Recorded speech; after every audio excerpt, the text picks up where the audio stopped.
Chers internautes, bonjour. Merci de nous rejoindre pour ce qui est la dernière édition 2017 d'Informatique News Hebdo, votre hebdomadaire dédié à l'actualité de l'informatique et des télécoms.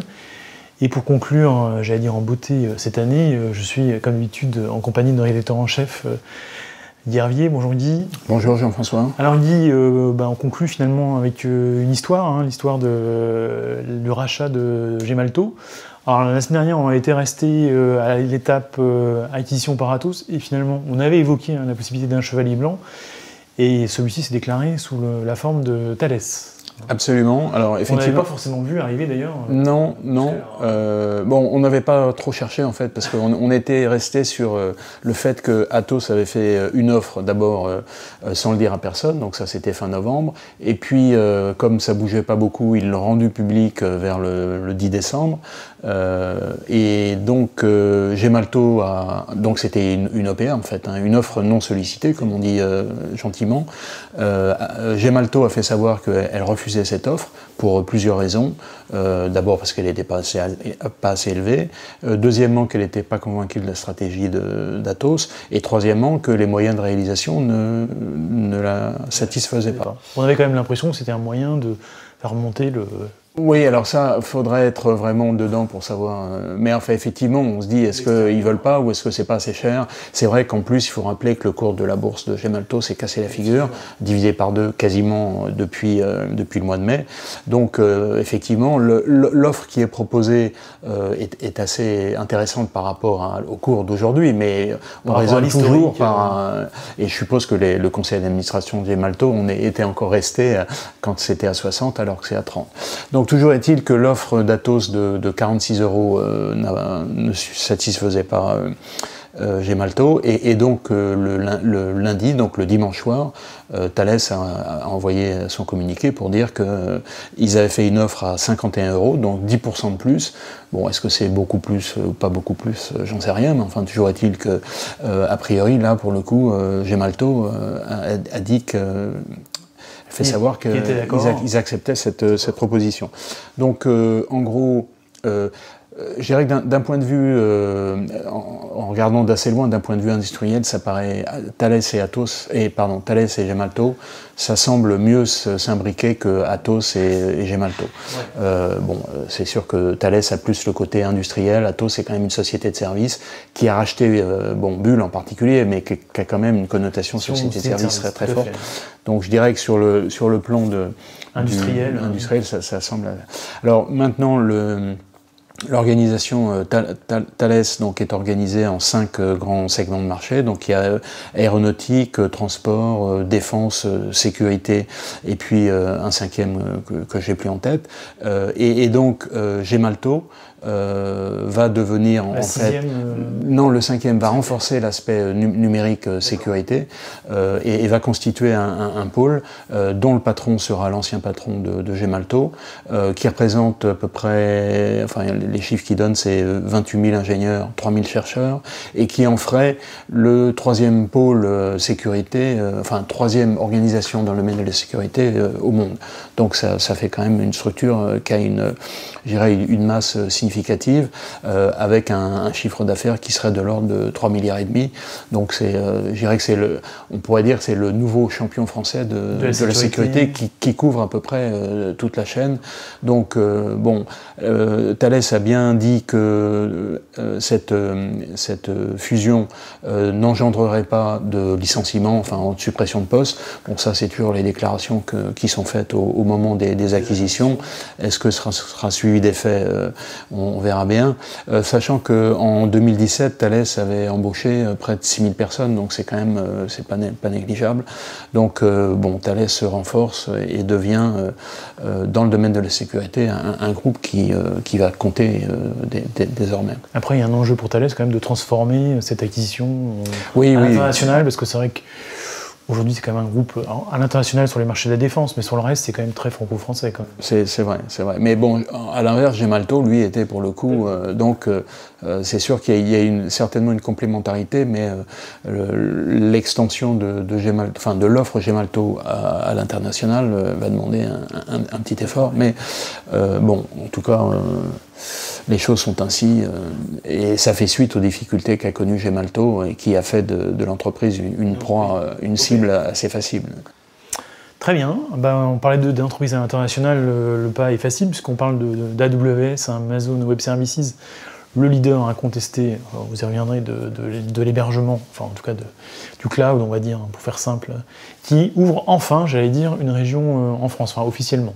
Oui. C'est-à-dire qu'on peut maintenant héberger ces données chez AWS sur des data centers français et donc, en théorie par là, échapper aux lois américaines. Alors, je ne sais pas s'il faut mieux échapper aux lois américaines qu'aux lois françaises. Mais enfin, donc plus particulièrement d'ailleurs à Paris, ou à Paris on ne sait pas, mais parce qu'effectivement tous les lieux de ces data centers ne sont pas divulgués au plus grand nombre. Mais donc effectivement AWS annonce sa 4e région en Europe, donc après le Royaume-Uni, Irlande et puis Allemagne. Donc le 4e à Paris. Alors il y a toujours ce distinguo entre région et zone de disponibilité. Donc c'est la 18e région dans le monde et c'est la 49e zone de disponibilité. Sachant qu'une région en fait héberge plusieurs zones de disponibilité. En gros c'est 2 ou 3 data centers qui sont intégrés dans la même région, qui sont suffisamment éloignés pour que s'il y a une catastrophe naturelle, un incendie, donc on peut, il n'y a pas d'effet de bord, enfin c'est-à-dire qu'il n'y a qu'une des zones qui est atteinte et pas l'autre, mais suffisamment proche pour qu'il y ait des solutions de continuité, donc de backup, restauration, enfin tout ce qui est possible, qui soient mises en œuvre. Donc ça c'est pour Paris. Alors effectivement, vous le rappeliez, Amazon donc poursuit vraiment sa course en tête dans le domaine du cloud public, puisque les derniers chiffres de Synergy, du cabinet Synergy Research, qui regarde ça, qui regarde les évolutions du chiffre dans le cloud public, les derniers résultats du 3e trimestre montraient que Amazon était encore loin devant ses 3 grands concurrents, donc Google, Microsoft et puis IBM, mais largement, enfin c'est entre 30, après il faut savoir exactement ce qu'on mesure, mais j'irais entre 30 et 40% du marché, alors que Microsoft qui a progressé assez rapidement ces derniers temps, et peut-être entre 10 et 15%, donc on voit qu'il y a quand même un ordre de grandeur de différence. Donc en tout cas, AWS arrive à Paris, et effectivement, il y a la GDPR, la fameuse GDPR qui est en ligne de mire, donc ça veut dire que les données des entreprises françaises seront bien localisées en France pour répondre aux conformités. Alors, parmi les grands clients, en particulier, on peut citer la SNCF, Natixis, mais AWS fait référence je dirais, parmi le 440, il y en a un certain nombre. Alors, c'est pas pour les applications stratégiques. Non, Société, on ne sait pas exactement ce qu'il y a dedans. Société Générale, par exemple, est un client, mais bon, je pense que la gestion de votre compte n'est pas dessus. J'allais dire, rassurez-vous, mais bon. Je ne sais pas. Très bien. Et puis alors, autre actualité de la semaine, un rapport du cabinet Arthur D. Little sur l'économie numérique, avec une chose assez intéressante, c'est le poids des différents acteurs, en tout cas des différentes problématiques en matière d'économie numérique, et qui souligne le poids des télécoms finalement. Parce qu'on a tendance à l'oublier, mais le numérique, c'est aussi beaucoup de télécoms. Effectivement, donc c'est une étude qui a été faite par Arthur D. Little pour le compte de la Fédération française des télécoms. Donc on parle de numérique, mais c'est numérique au sens télécom du terme. Et donc on a en fait un marché qui représente à peu près 170 000 personnes et un chiffre d'affaires de 75 milliards de dollars. Et là-dedans, les opérateurs télécoms, alors qu'est-ce qu'on met dans cette enveloppe-là? Il y a les opérateurs télécoms, donc fixes et mobiles, il y a les vendeurs de terminaux, et puis les opérateurs, enfin les sociétés Internet. Et les opérateurs télécoms représentent encore plus de la moitié de cet ensemble. C'est encore on parle de la France ici. Si on était aux États-Unis, avec la puissance des GAFA, on serait peut-être un peu différent, mais en tout cas en France c'est ça. Et donc le rapport en fait souligne que depuis 4-5 ans, les opérateurs télécoms ont un chiffre d'affaires qui n'évolue pas, alors que les autres segments ont tendance à évoluer plus vite que l'ensemble de l'économie. Et sachant que l'enveloppe globale, on a ce marché télécom numérique, on va l'appeler comme ça, qui croît un petit peu plus vite que l'économie en général, mais pas beaucoup plus. Et effectivement, on a bien vu pour les opérateurs télécoms ces derniers temps, il y avait une course contre la montre entre les recettes des anciennes activités qui doivent être compensées par les nouvelles. On le voit avec Orange, qui se lance dans tout un tas de choses nouvelles dont on n'aurait peut-être n'importe quoi.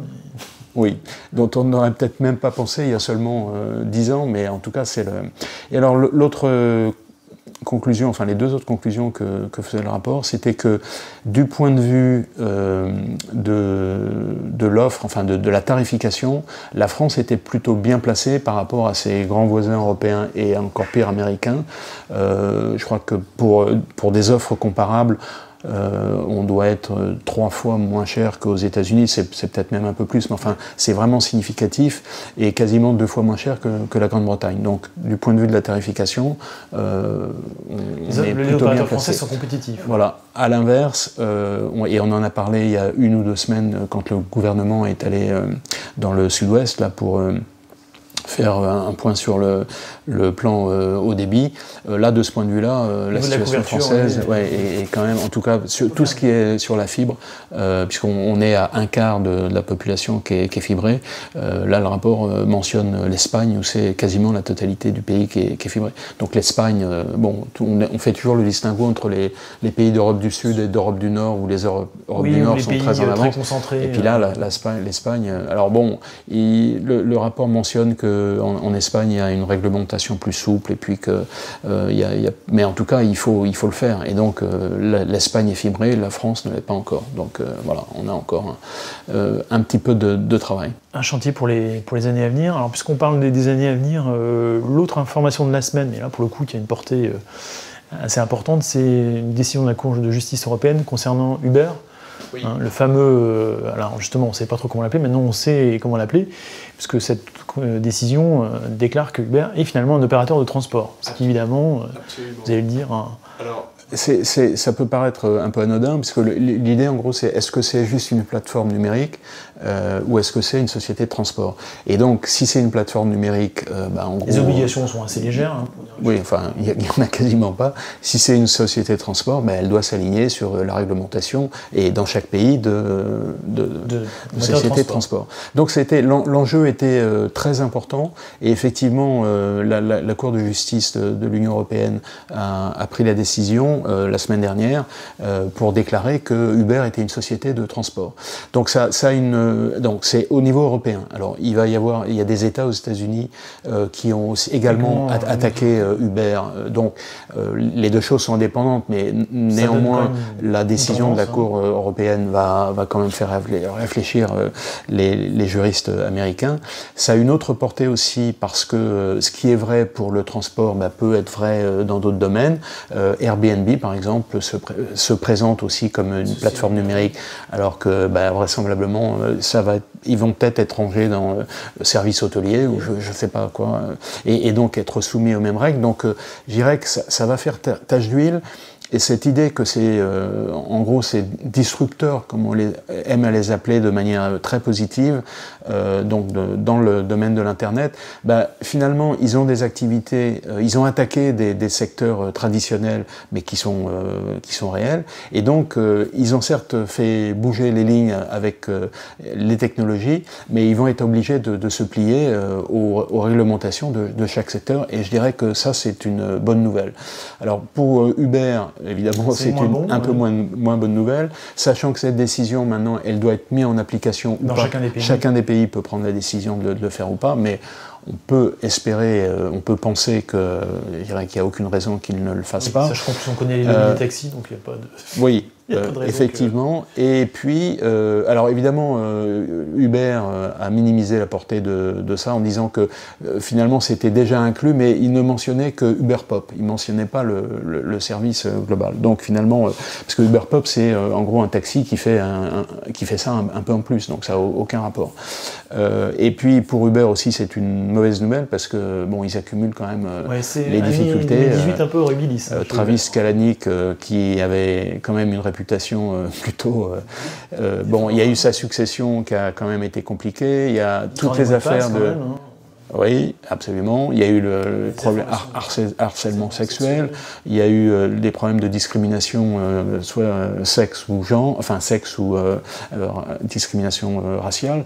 Donc là, il les accumule, et je dirais que pour une société qui a déclaré qu'elle allait entrer en bourse en 2019, ils ont peut-être intérêt à corriger le tir, parce que sinon ça va être oui, une année de vraiment, j'allais pas dire de nettoyage, mais en tout cas, remise des pendules à l'heure. Très bien. Et puis pour conclure, alors pas de coup de gueule ni de coup de cœur, ce sera l'esprit de Noël, j'allais dire, mais c'est quand même la période des bonnes résolutions. Oui.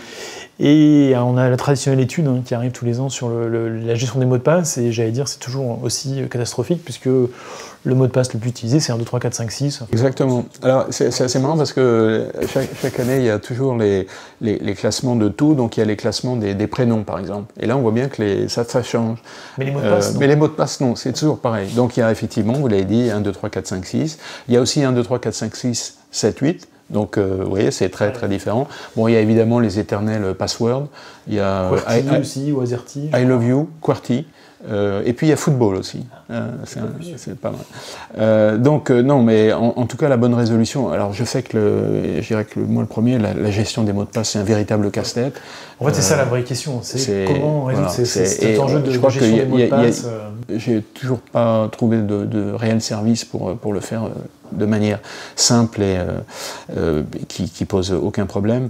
Et donc la recommandation que fait l'ANSSI pour les mots de passe, et alors pourquoi personne ne l'applique? Parce qu'effectivement, c'est pas évident. En gros, c'est mixer majuscules, minuscules, caractères spéciaux et puis chiffres. Alors effectivement, si vous avez un mot de passe qui mélange tout ça, pour le mémoriser, c'est... S'il y en a un déjà, bon, mais quand on avait 5 ou 6, c'est impossible. Donc effectivement, personne ne l'applique, et donc les mots de passe, ça reste... Alors il reste quand même les outils de type gestionnaire de mots de passe, on peut citer OnePassword, LastPass, mais c'est quand même un côté geek qui n'est pas forcément évident pour tout le monde. À vous, sinon, on a la solution Apple avec Apple et d'autres. Hein. Qui marche, et puis bon, il a la reconnaissance biométrique qui va arriver un de ces jours, mais en attendant, en tout cas la bonne résolution pour 2018, c'est gérer ces mots de passe efficacement. Très bien, bah écoutez, je pense qu'on va conclure là-dessus. On va souhaiter à nos lecteurs, donc à vous, chers internautes, d'excellentes fêtes, joyeux Noël et d'excellentes fêtes de fin d'année. Et puis on propose tout simplement de vous retrouver l'année prochaine, en 2018, pour une nouvelle saison d'Informatique News Hebdo. En attendant, encore une fois, très bonne semaine, très bonne fête, et à l'année prochaine. Merci.